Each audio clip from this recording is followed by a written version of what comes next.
Hello मुलांनो, आपण आवर food हा EVSचा धडा सध्या शिकतो आहोत. पेज नंबर 23 काढायचं आहे. EVSचं 23 पेज त्याच्यावरचा आवर फूड हा धडा आपण आता शिकतो आहोत. त्यात आपण बघितलं की cereals, pulses, vegetables, salads, oil, घी, फ्रूट आणि मिल्क हे आपल्या जेवणातले घटक असतात. हां, ते कुठले कुठले आहेत त्यांचे नावं आपण बघितले. ठीक आहे. आता आपण पुढचं पान शिकतो आहोत, उर्वरित धडा शिकतो आहोत. आता पेज नंबर 26 काढा आणि त्याच्यावरचा आपला पुढचा धडा आपण हा आता शिकतो आहोत.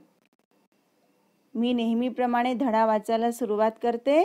तुम्ही पुस्तकात बोट ठेवून माझ्याबरोबर धडा वाचायचा आहे. The care of our diet. Diet म्हणजे आपलं अन्न किंवा आपलं जेवण, आपला आहार. आपल्या आहाराची आपण काय काळजी घ्यायला पाहिजे हे आपण आता बघतो आहोत. The most important questions about our diet are: 1. What makes a proper diet? 2. What should be eaten? 3. When should it be eaten?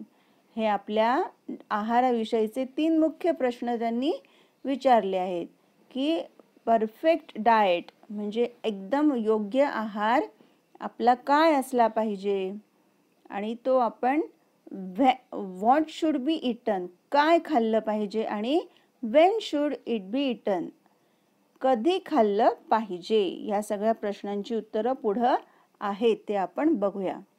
Growing children should eat 4 meals a day. Meal म्हणजे जेवण. बघा, ग्रोईंग चिल्ड्रन म्हणजे तुमच्यासारखी वाढत्या वयाची मुलं यांनी किती वेळा जेवलं पाहिजे तर 4 वेळा दिवसातून खाल्लं पाहिजे असं आपल्या पुस्तकातच लिहिलं आहे बघा. मग आता कधी कधी जेवायचं आहे ते आपण बघू. Breakfast in the morning. सकाळी ब्रेकफास्ट केला पाहिजे. Lunch in the afternoon. दुपारचं जेवण. Snacks in the evening. संध्याकाळचे स्नॅक्स, एक छोटासा न्याहारी. अँड डिनर म्हणजेच सपर ॲट नाईट. रात्रीचं जेवण. अशा प्रकारे 4दा तुम्ही लहान मुलांनी खायला पाहिजे आहे. आता हे 4 वेळा तर खायचं आहे, पण प्रत्येक या खाण्यामध्ये तुम्ही काय काय डाएट घेतलं पाहिजे ते पण आपल्याला दिलं आहे. ते पण आपण वाचूया बघा. For breakfast they should have chapati, paratha, bread, butter, poha, upma etcetera. Then they should drink milk. बघा, चपाती म्हणजे पोळी, पराठा, ब्रेड, बटर, पोहा, उपमा हे आपण सकाळच्या ब्रेकफास्टला घेऊ शकतो. आणि त्यानंतर महत्त्वाचं म्हणजे आपल्याला दूध सुद्धा प्यायचं आहे. For lunch and dinner they should have a variety of food items like cereals, pulses, vegetables and salads.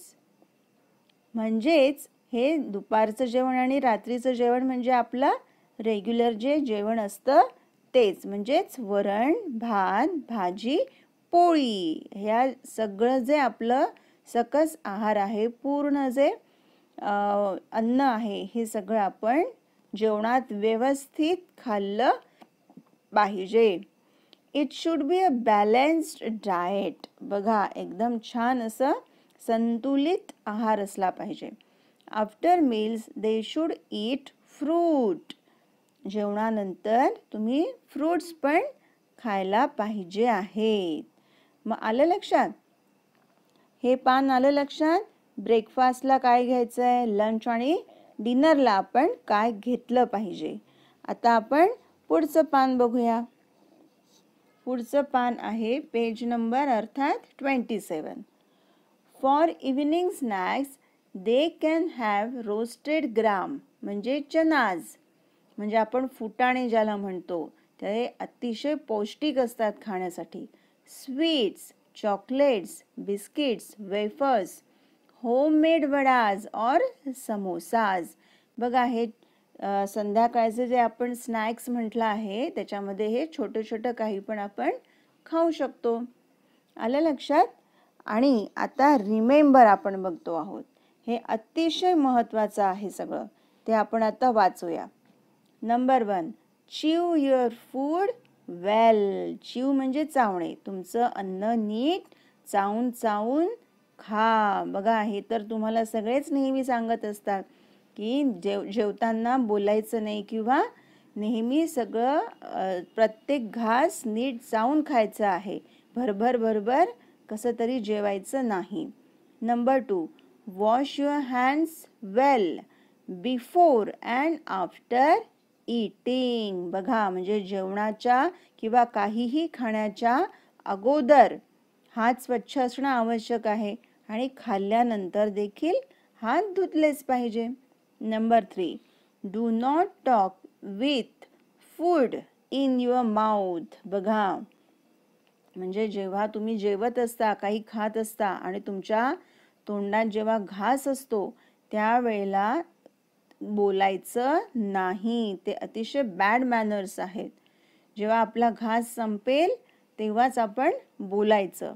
आणि खरं तर जेवताना जास्त बोलतच नसतात. शांत मनाने छान जेवायचं आहे. Number 4, eat at fixed hours. बघा हे पण खूप महत्त्वाचं आहे की ठरलेल्या वेळेतच खायचं आहे. येता जाता केव्हाही काहीही वाटलं की ते खायचं असं नाही. तर आपल्या ज्या वेळा ठरलेल्या आहेत त्या फिक्स आवर्समध्येच नेहमी खाल्लं पाहिजे. Breakfast in the morning, lunch in the afternoon, snacks in the evening and dinner or supper at night. Number 5, do not overeat or else you get a stomach ache. Overeat म्हणजे जास्त खाणे. एखादा पदार्थ आपल्याला आवडला, आपल्याला कधी कधी एखादा पदार्थ किंवा गोड खूप आवडतं म्हणून आपल्याला अंदाज येत नाही आणि आपण ते खूप खाऊन घेतो आणि मग काय होतं, स्टमक एक म्हणजे पोटदुखी होऊ शकते.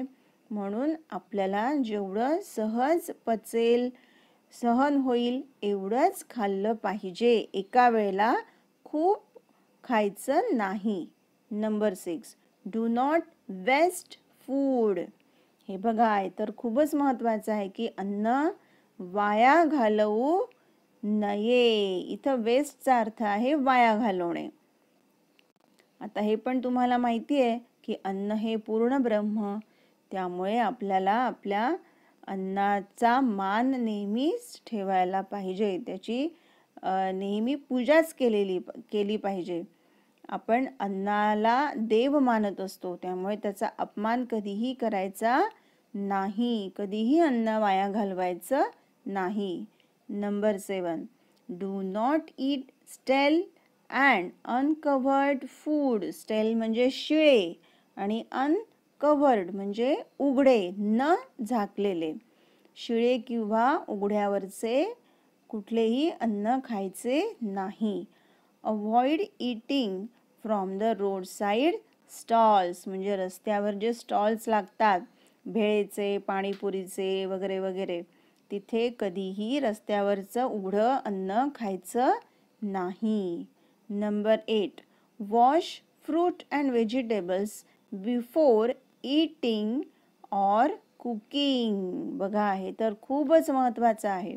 जेव्हा आपण बाजारातून फ्रूट्स किंवा व्हेजिटेबल्स म्हणजे भाज्या आणतो तेव्हा तुम्ही पण बघत असाल की घरातली मोठी माणसं ते भाज्या आणल्यावर आधी स्वच्छ धुवून काढतात आणि मग त्याची भाजी करायला घेतात. तसंच फ्रूट्ससुद्धा नेहमी बाजारातून आणल्यावर स्वच्छ पाण्याने, मिठाच्या पाण्याने त्याच्यात बुडवून ठेवायचे आणि मग थोड्या वेळाने ते कोरडे झाल्यावर कोरडे करून खायचे आहेत. तर ही काळजी सध्याला तर खूपच महत्त्वाची आहे.